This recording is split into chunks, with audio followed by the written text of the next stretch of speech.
Hi, welcome. Thank you for joining the afternoon session. I've been told I have the task of getting everyone back in the room after the coffee break, so I hope people come in the room now. So I wanted to start off this session really with sharing a story, a personal story, because I think it's very relevant to the conversation we're about to have. So my personal story is that I'm from the UK, from London. My career started in investment banking. I was one of very, very few women on the equities trading floor of Goldman Sachs on the pan-European sales trading desk. And I was there for about 10 years. And I then transitioned, I changed careers, and I transitioned into the pharmaceutical industry. And I did that for a couple of years, and then I moved to the US. I moved to New York, where I live now, after I got married. And I was in business development at the time, and I was working around the clock, traveling everywhere, presenting posters and whatnots in that field. And then I was pregnant for my now almost 6-year-old son, and I spoke to my boss at the time about maternity leave. And I had in the back of my mind the UK, where I came from, and I thought, well, this would be great. I can take up to a year off, paid leave, maybe get a bit of mentoring going back. Great. He looked at me quite blankly, really, and said, well, Rita, we can offer you 6 weeks off, unpaid, and you have to file for disability to get that. So that was like a slap in the cheek, if nothing else. And I remember still going into that room, still like it just happened, feeling so excited to almost announce the beginning of the new chapter of my life, but leaving on the verge of tears, almost like I had done something wrong, almost like I was a child and I had been caught stealing a pack of crisps or chocolates or something like that. And it was a really startling feeling. So I quit that job. And I took almost 4 years off on a career break. My 2 children are 21 months apart. They're now 3.5 and 5.5. And after my career break, I thought, you know what? I'm ready to go back into the workforce again. And I was quite good at staying in touch with old former colleagues of mine, both in the finance and the banking side of things, as well as in healthcare. And I met with them for informal coffees and chats. But the other thing I noticed was that not once did anyone ask me about my background and what I'd done and my credentials, or how this could even equate back to the workforce. The questions I was getting was very focused on the gap in my resume, like I had been branded by the fact that I was now a quitter because I decided to resign from my job. The fact that I was not ambitious anymore because of that fact. I was being told things like, well, Rita, you out of everybody know this is a cutthroat industry and there's no room here for anyone who's not ambitious. And I'm thinking, are you saying I'm not ambitious? You know, what's that about? And I found that like the slap on the other cheek. And then, as some of you might be aware, that recent research from Harvard Business School came out that if you took a career break and you've listed that on your resume, you are 50% less likely to get called in for an interview than if you had a career break because you got fired. And that's the reality of what we as women are dealing with. And that's a very conscious decision that, you know, this could be men or women that reading your resumes. So I decided, you know what, I've met so many incredible folks during my time off. Most of them happened to be women, and quite a few of them happened to be mothers. They had very unique stories, but very similar stories to tell. And that's really why I guess, decided to do what I'm doing now. So when we talk about the discussion we have coming up about what are we going to be doing to help women, what are we going to be doing about this gender space and investing in this? Well, what my company does is we bring talented women back to the workforce. And it's twofold. We work with this talent pool to really build on confidence, rebuild the skills that have maybe been lost, confidence again. And on the back of that, we also work with companies to educate them, because this is a bit of a cycle. It's not just one way. We work with companies to really help them on their retention strategy. When people do come back into the workforce, whether it's from outside or your existing employees, how do you re-assimilate them? How do you keep them there so they don't end up leaving? And we all know this, when people leave a company, it's not always because of the company, it's because you don't get along with your boss and something happens. So part of what we do is not just educate these returning people coming back to the workforce, these women, but also the management and also the teams as well to create a better team dynamic. So that's just in a nutshell what my story is and why I'm passionate about this. But there are so many different ways of solving this issue of gender investing. And we are here to hear about these ideas. And we have an amazing panel coming up right now, and I'm absolutely honored to be joined by these highly accomplished professionals from the public and private sectors, from the VC worlds and funding backgrounds, discussing the issues surrounding this very timely topic. It's my pleasure to introduce to you, and I'm going to start from the left to the right. On the public equity side, we have Diana van Maasdijk. She's the co-founder and executive director of Equileap. We then have Dr. Gitanjali Swamy, who's managing partner of IoTask. We then have Katherine Onge, the director, Syndications and Institutional Partnerships of Calvert Impact Capital. We're going to hear from them first, and then we're going to go on to the $1 billion Fund for Women, Shelly Porges, who is co-founder and managing partner. So on that note, I would like to pass you over to Diana, and please tell us about your thoughts on this. Thank you, Rita.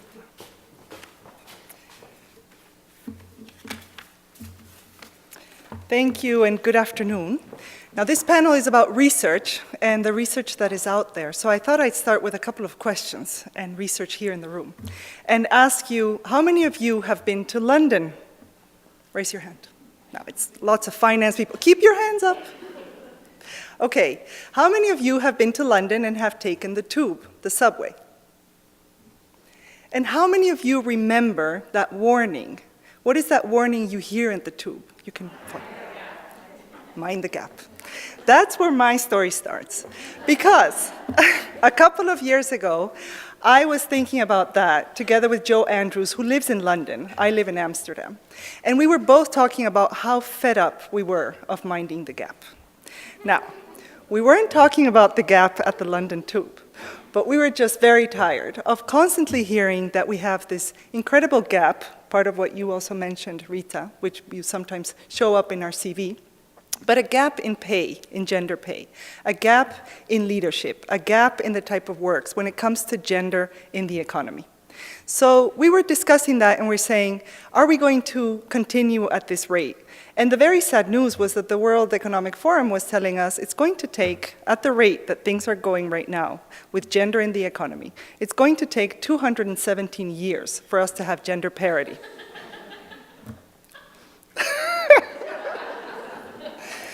That's 7 generations. That's not for us, for our children, for our children's children, for our children, no. So we thought we've got to speed things up. So we created Equileap to take a leap towards gender equity. And this is an organization, and we thought, what do we need? So what do we need to speed things up? Let's go and look, and we thought we need to look at the biggest employers around the world. And who are they? Those are the biggest public companies. And we need to find out data and find out who's doing what and where are they in gender equality.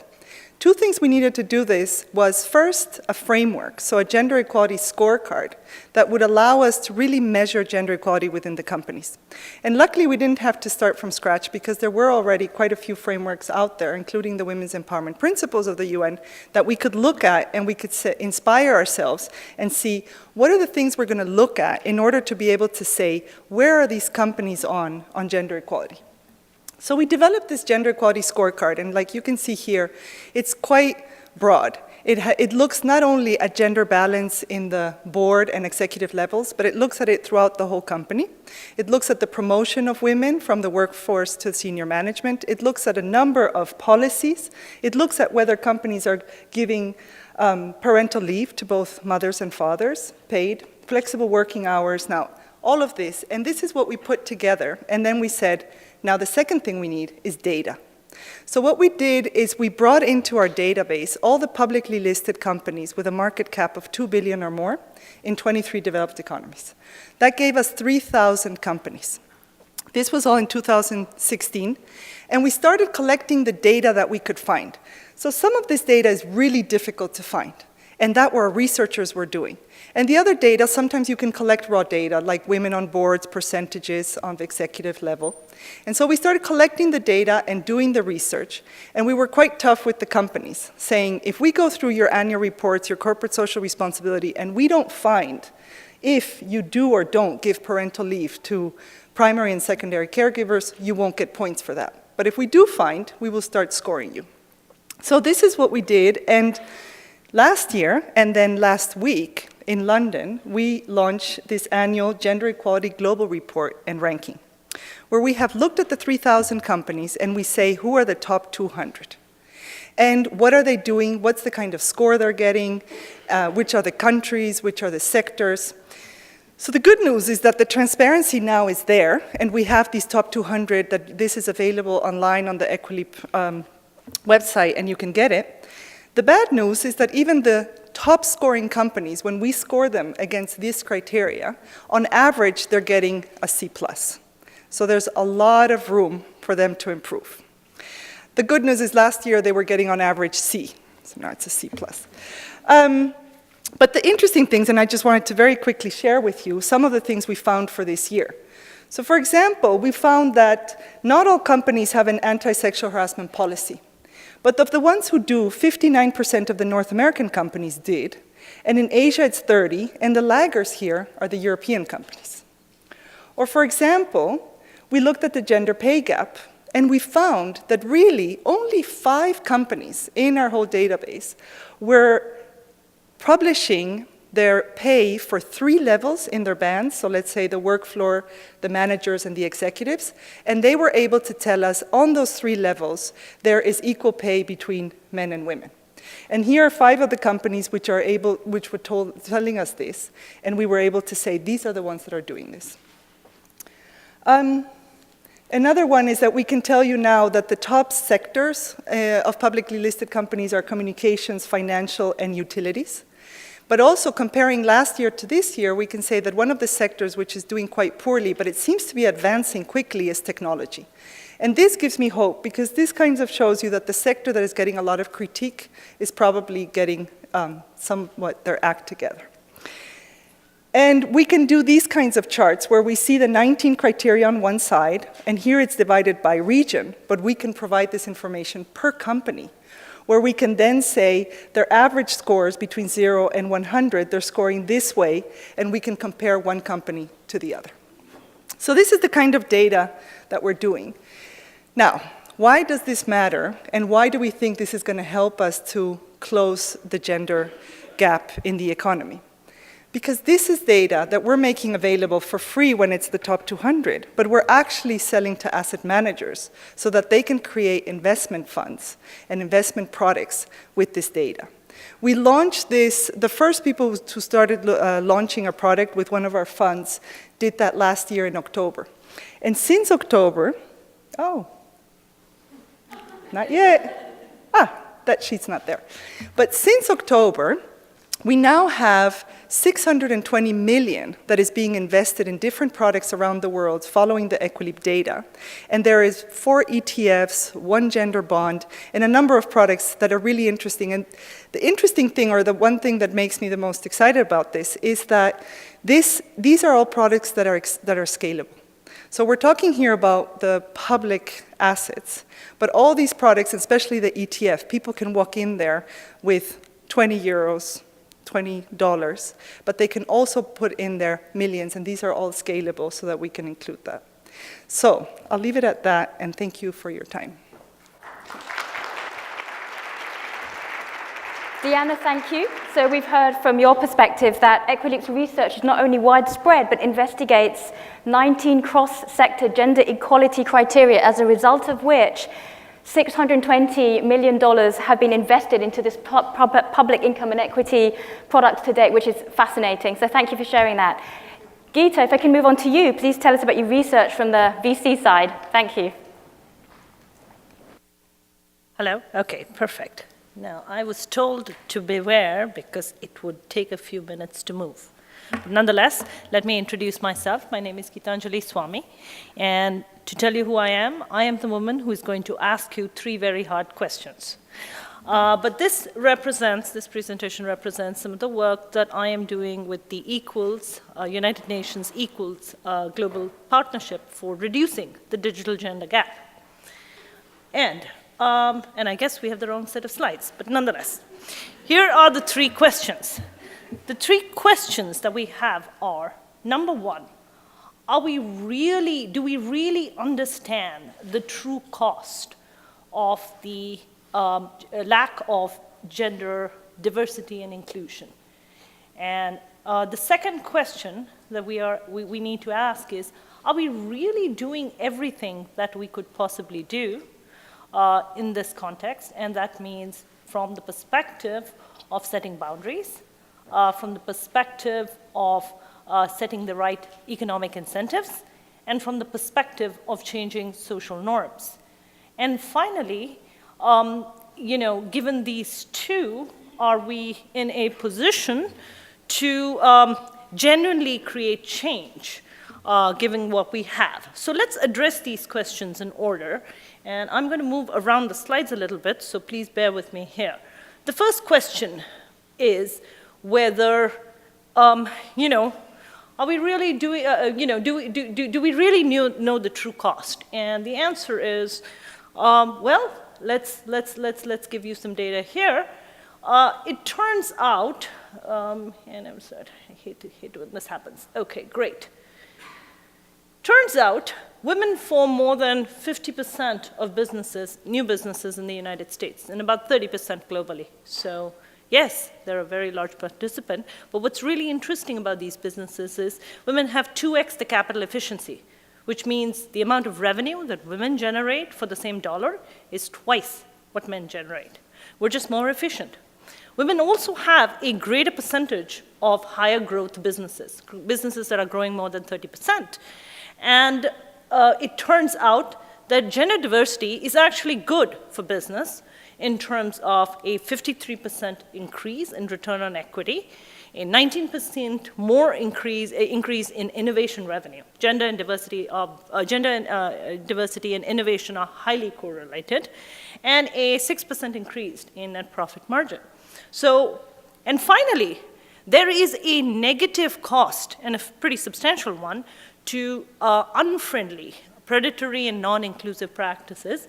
In fact, we did research in conjunction with the University of California, UCOP, their investment entity, and what we found was that when there was predatory behavior in the form of sexual harassment, discrimination, violence, inappropriate behavior, the performance declined between 22% to 47%, depending on which performance metric you used. So actually, you should be doing diligence on sexual harassment because it leads to better investment performance.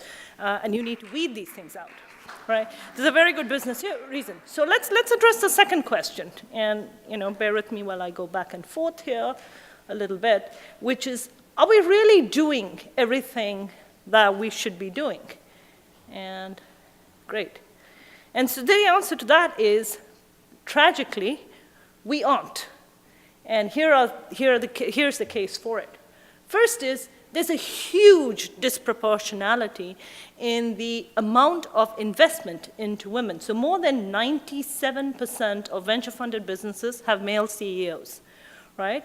And only 6% of VC investment professionals are women, and 90% of portfolio investments have 0% women in leadership.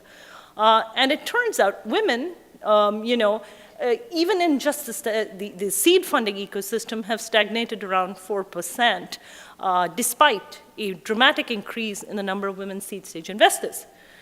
So this is actually kind of scary. And what's more is, there are very, very strong social norms that show that consistently women are undervalued. And so there's some very interesting research from, that shows that, the same man and the same woman would be categorized differently. So let me just I'm getting the stink eye from Rita, so let me just make the point. So the other point I'm going to make is, so are we really doing everything we could do? Because there are 3 kinds of things we can be doing. We can be putting in rules and boundaries. We can be encouraging them by creating incentives in investments, but most importantly, we can be enabling different values. So, to conclude, here's the important thing to keep in mind as we go forward. There's a famous quote from Paul Samuelson when on Kuznets' work on GDP calculations, which he did in 1932, and he commented. He said, "When a man marries his maid, the GDP falls." So we've heard about gender lens investing in the private equity and the public markets, but now I'm going to take us on a journey through the private debt markets, which some may say is the sexiest of all asset classes. It's not. But I work with Calvert Impact Capital, and we are an impact investing firm. We basically manage a private debt fund, and we make loans to organizations that are creating positive social and environmental change all around the world. And these are typically organizations and funds that are outside of mainstream financial markets. Some examples are affordable housing developers, microfinance institutions, renewable energy funds, small business lenders, just to name a few. But we have been investing intentionally with a gender lens for about 7 years now. And I think this community, the impact investing community, is completely on board that investing with a gender lens is good for society, the economy, and financial returns. But we often work with mainstream financial institutions, retail investors, institutional investors, because those are our investors through a bond we issue. And we often hear a lot of confusion and a lot of skepticism around gender lens investing, especially in the private markets. So what we did was try to face those complaints right on. So one of the big issues is people don't know how to invest with a gender lens. It does sound a little bit confusing. So we created a few frameworks, and we have them on our websites for questions people can ask when they're actually underwriting a deal. And then what we've done most recently, and what we hope really contributes to private sector investing, we've heard that there's just not enough data. There's not enough data to prove the business case for investing in gender. So what we did, or what we're in the process of doing, is digging into the decades of our investment expertise to essentially show that you can achieve financial outperformance when you're investing with a gender lens. And at the end of this month, we should publish an extensive research study that essentially shows that companies with the highest percentage of women on board and in leadership positions outperformed those with the least. So for this study, we looked at 162 companies that have been in our portfolio over 11 years. We looked at 1,400 data points about these organizations represent over $23 billion in assets under management. And essentially for each of these companies, we looked at the percentage of women on boards and in leadership positions, and then looked at the return on assets, return on sales, and return on equity. And we based our methodology off of the numerous studies that have focused on the public markets, hopefully to remain very consistent. And we had 3 main findings, or these are some of the ones I find most interesting. You'll have to read the report when it comes out later this month. But one of them is that, on average, greater gender diversity does equal better financial performance. So we looked at, over the 11 years, companies with higher women in leadership and board positions do have higher return on assets, equity, and sales. We also found that financial performance of these companies with the higher percentage, that financial performance was less volatile. And these companies with the higher percentage also rebounded much quicker from the financial crisis, both in the US and when international companies were affected. The second main point was that diversity is important. So the ratio of female to male positions is important, not just the number of women in a company. We found that once a company exceeds 33% of women in leadership positions, we observed a more significant increase in financial performance. We also found that the financial benefits slightly taper off after you've reached 60 or 70% of women on boards or management. And I feel, I've often found people, skeptics of gender lens, say, well, you can't just have women running the world. And I think this shows that that is not the goal. It's not going to be outperformance if you have 100% women, but it really is equity and diversity that is going to lead to better financial outcomes. And the third, thank you. And the third point is that location really does matter.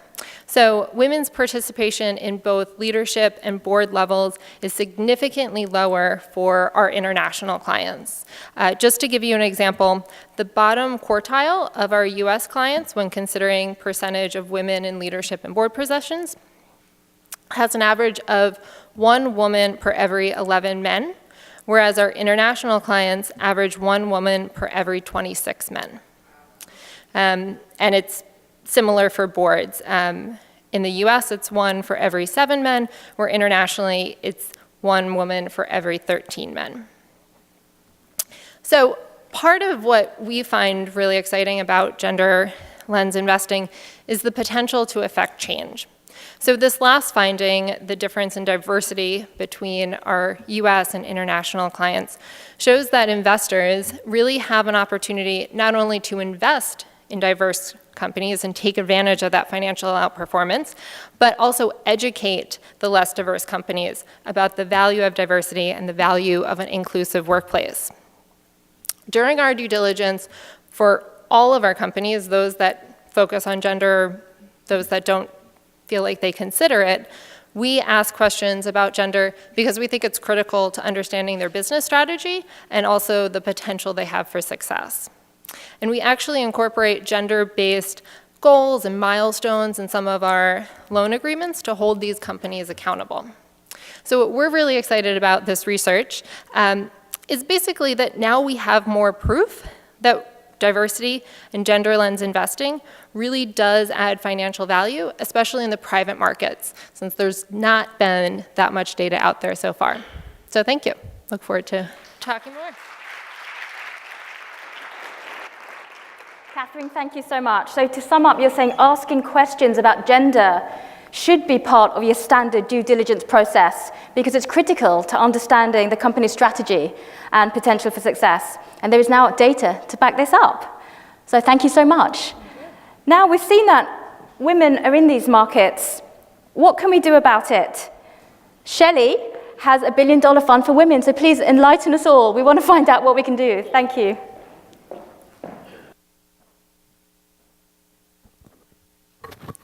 Imagine if Bill Gates, Steve Jobs, or Mark Zuckerberg had been born in Asia, or Africa, or Latin America.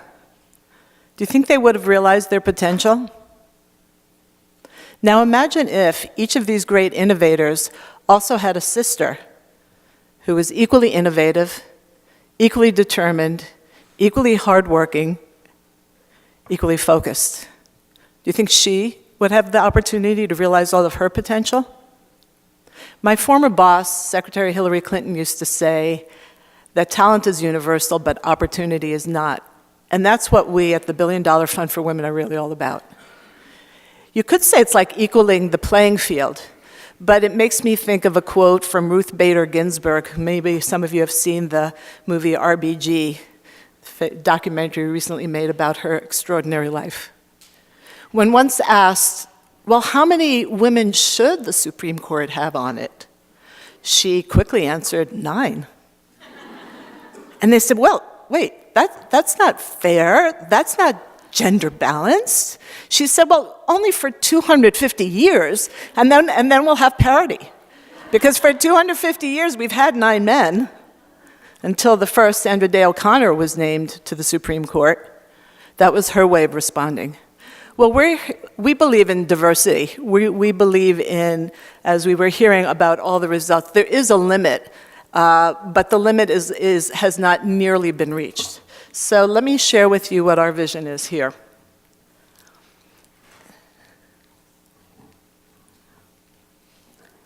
There is a $1 billion, in fact, a multi-billion dollar plus funding gender gap. In the US alone, $85 billion was invested, venture funds were invested last year, and only about $1.9 billion of that was invested in women-founded companies. And even if you include the companies that had a woman on the team, it's about 14%. So there's a massive gap, and that's in the US, and when we move overseas, the gap is even wider.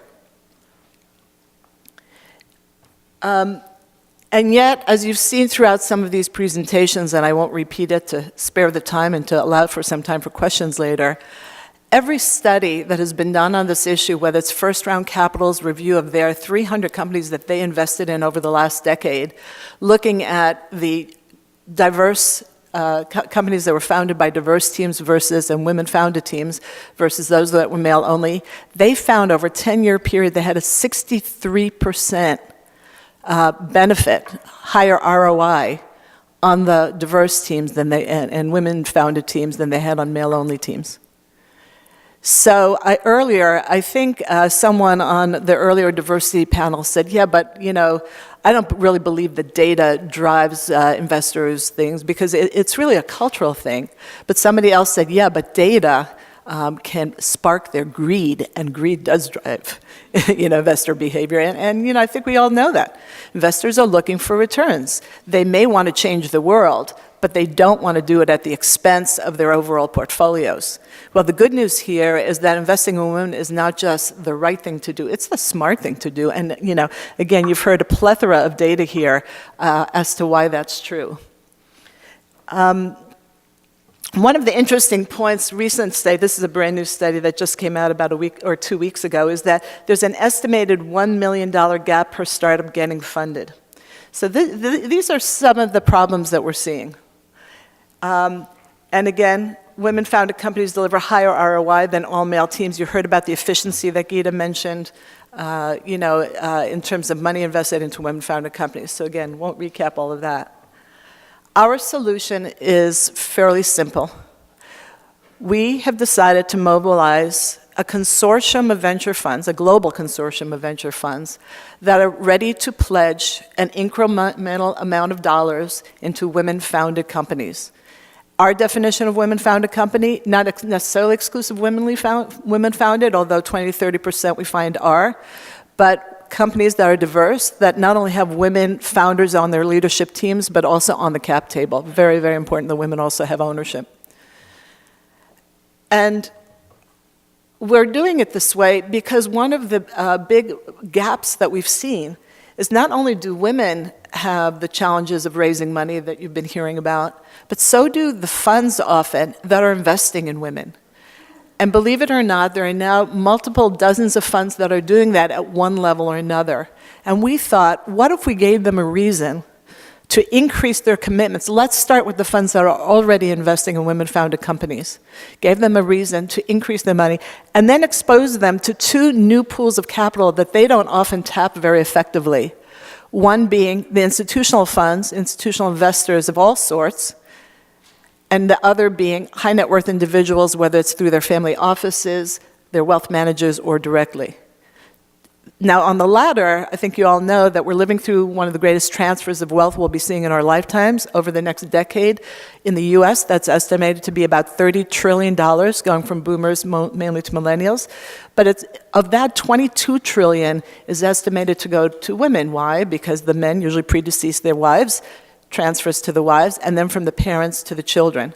So again, out of the $30 trillion that will be estimated to be transferred in personal wealth over the next decade, 22 is estimated to go to women. We think that's a huge opportunity. Part two of and we know that women are also more mission-driven, and when women are presented with opportunities to invest in other women, they're, in the context, of course, of a full portfolio strategy, but at least on the margins, invest in them, that there's often a positive response. And then for the institutions, well, we've been hearing for years many types of institutions saying that they're looking to diversify their portfolios. Oh, but oops, we can't find the binders of women. Remember that? We can't find the funds that are investing in the women-founded companies. Oh, and P.S., we don't do that kind of work on the ground. We need to have intermediaries, helping us move there. So we said, let's provide that. Well, we were given an opportunity to launch this at the World Bank meetings last week in Bali. And that was about 2.5, 3 months ago.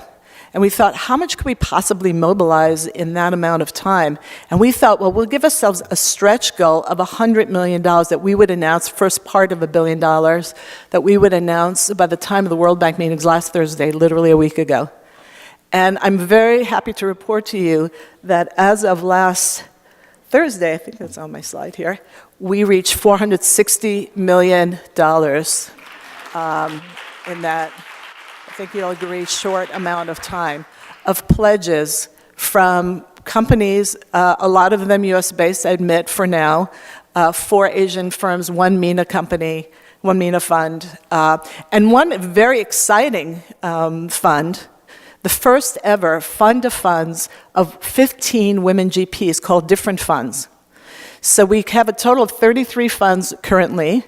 We are rapidly increasing. The more we get the word out, the more we're hearing from funds that want to join it, that are ready to make the pledge. And it's a very simple pledge. We asked them really for only 3 things. 3 things for now. One is, what is the dollar amount that you're willing to pledge that you will invest in women-founded companies between now through 2020? So, of course, we need to give them a little bit of a runway. They need to expand their deal flow. They need to be able to have time to vet and make the investments. And then part 2 is, give us the permission to use your name and give us the permission to use your logo, and that's pretty much, and give us a quote as to why you think this is a good idea.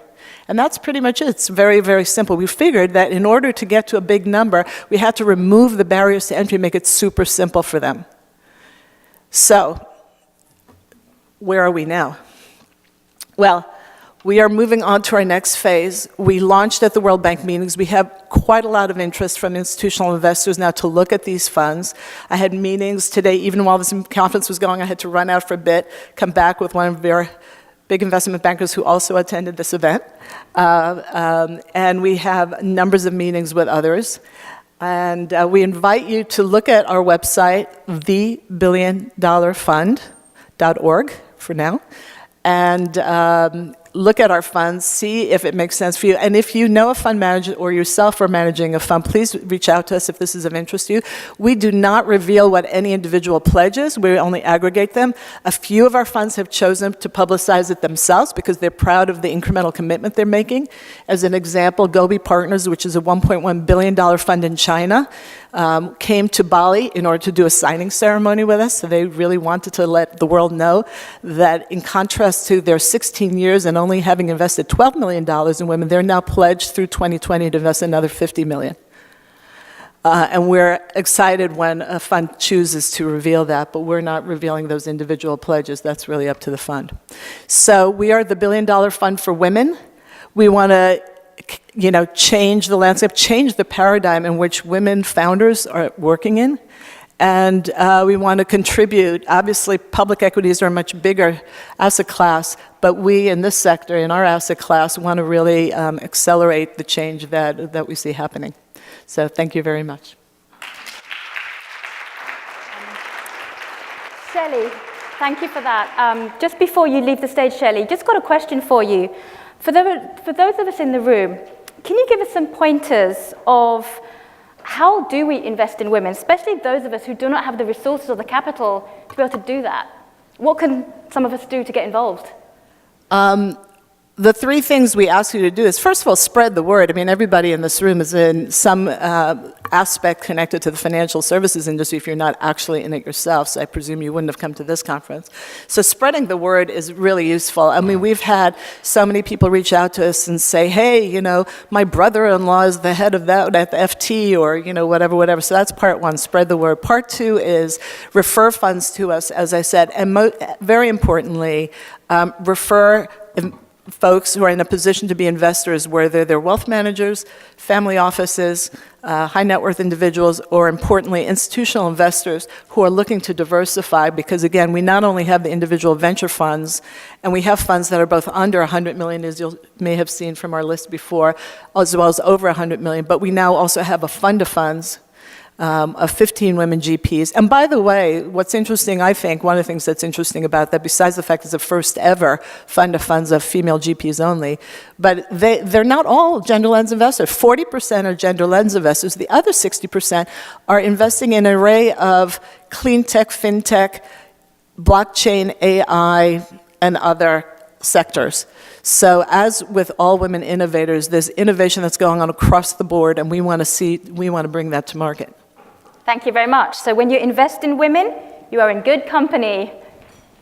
Thank you, Shelly. Is anyone convinced now that they should not be investing in women in the room? So thank you so much. Do we have any time for questions, Drian? No. Does anyone? Okay, so we're all going to be around afterwards, so please come and find us in the reception. Thank you so much, and thank you for your time, panelists.